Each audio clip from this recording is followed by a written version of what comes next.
Hello friends, welcome back to my YouTube channel Heena Bansal chemistry classes.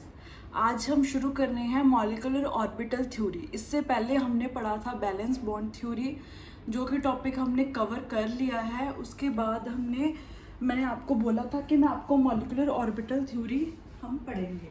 तो आज हम शुरू करते हैं मॉलिक्यूलर ऑर्बिटल थ्योरी। सबसे पहले हमें ये पता होना चाहिए कि मॉलिक्यूलर थ्योरी हम पढ़ क्यों रहे हैं, ये हमें क्यों पढ़नी पड़ी। क्योंकि हमने पहले तो बैलेंस बॉन्ड थ्योरी पढ़ ली, उसके बाद हमें मॉलिक्यूलर ऑर्बिटल थ्योरी पढ़ने की क्या ज़रूरत पड़ी। ठीक है जी, तो नाउ हम स्टार्ट करते हैं कि सबसे पहले हम पढ़ेंगे डिफेक्ट्स जो कि हमने बैलेंस बॉन्ड थ्योरी में देखे। उन डिफेक्ट्स को देखते हुए हमने मॉलिक्यूलर ऑर्बिटल थ्योरी स्टार्ट करी। ठीक है जी। इसका पहला डिफेक्ट है बैलेंस बॉन्ड थ्योरी में। सबसे पहले हमने पढ़ा था कि जब एटॉमिक ऑर्बिटल्स ओवरलैप करते हैं तो वो एक मॉलिक्यूल बनाते हैं। ठीक है, यहाँ पे देखिए मैंने शो करा है एटॉमिक ऑर्बिटल। जब दो एटॉमिक ऑर्बिटल खुद को मतलब इलेक्ट्रॉन्स जब शेयर होते हैं, ओवरलैप करते हैं, जब इलेक्ट्रॉन्स शेयर होते हैं तभी ओवरलैपिंग होएगी।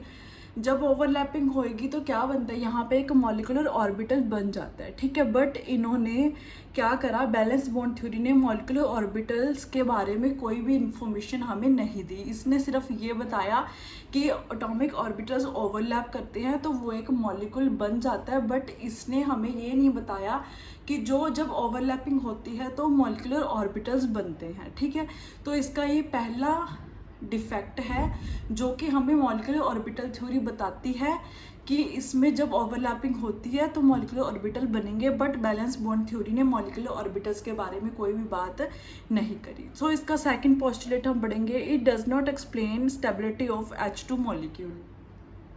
अब इसने यहाँ पे बैलेंस बॉन्ड थ्योरी ने स्टेबिलिटी के बारे में कोई भी बात नहीं करी। इसने जस्ट हमें ये बताया कि ओवरलैपिंग होती है, मॉलिक्यूल बन जाता है, बट इसने ये नहीं बताया कि कौन सा मॉलिक्यूल ज़्यादा स्टेबल होएगा और कौन सा कम स्टेबल होएगा। ठीक है, नाउ थर्ड पॉइंट आता है, it does not explain paramagnetic effect of a molecule.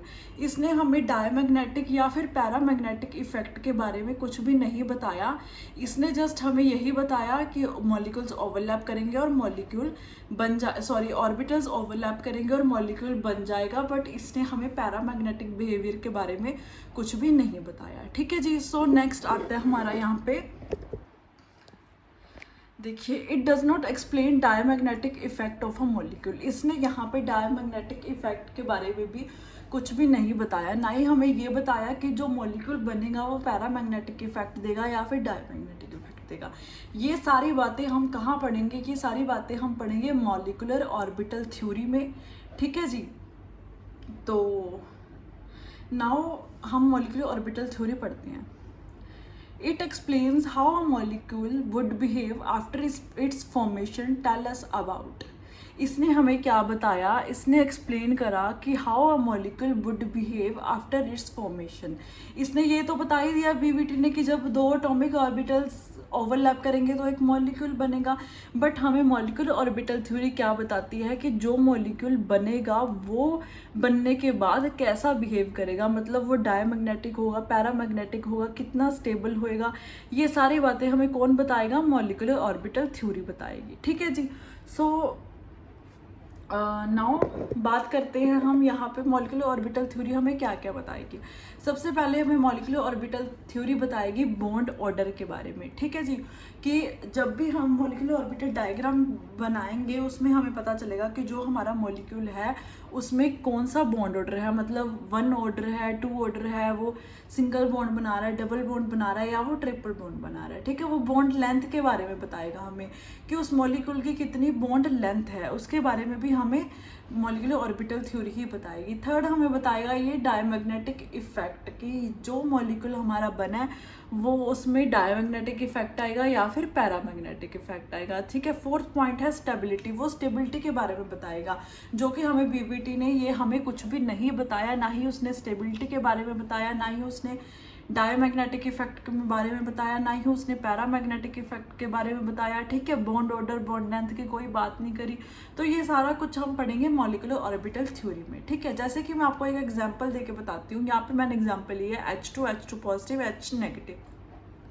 जो H2 मॉलिक्यूल है उसमें एक कैटाइन है, एक अनाइन है, ठीक है। बीवीटी थ्योरी ने यहाँ पे स्टेबिलिटी को एक्सप्लेन नहीं करा, इसने हमें नहीं बताया कि जो H2 मॉलिक्यूल ज़्यादा स्टेबल होएगा या H2 पॉजिटिव ज़्यादा स्टेबल होएगा या फिर H नेगेटिव ज़्यादा स्टेबल होएगा। But in the molecular orbital theory आगे चल के हम नेक्स्ट लेक्चर में हम यहाँ पे पूरा प्रॉपर डायग्राम बनाएंगे इसका मॉलिक्यूलर ऑर्बिटल थ्योरी का। उससे हमें ये पता चलेगा कि H2 ज़्यादा स्टेबल होएगा या H2 पॉजिटिव या फिर H नेगेटिव। ये सारी बातें हम जब नेक्स्ट लेक्चर पढ़ेंगे इसका प्रॉपर डायग्राम बनाएंगे। आगे हम इलेक्ट्रॉनिक कॉन्फ़िगरेशन सीखेंगे कि इसमें बॉन्डिंग मॉलिक्यूलर ऑर्बिटल्स कौन से होते हैं, एंटी बॉन्डिंग मॉलिक्यूलर ऑर्बिटल्स कौन से होते हैं, ठीक है। ये सारा कुछ हम नेक्स्ट लेक्चर में पढ़ेंगे।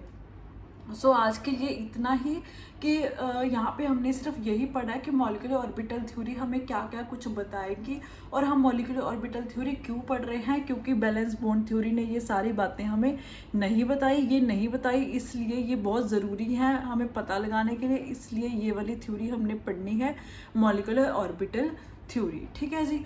सो अगर किसी को कोई भी डाउट हो तो वो आप मुझसे पूछ सकते हो कमेंट सेक्शन में। और अगर आप मेरे लेक्चर में या फिर मेरी क्लासेस पहली बार देख रहे हैं तो प्लीज़ मेरे चैनल को सब्सक्राइब ज़रूर कीजिएगा, क्योंकि हमें भी बहुत मोटिवेशन मिलता है इस चीज़ से।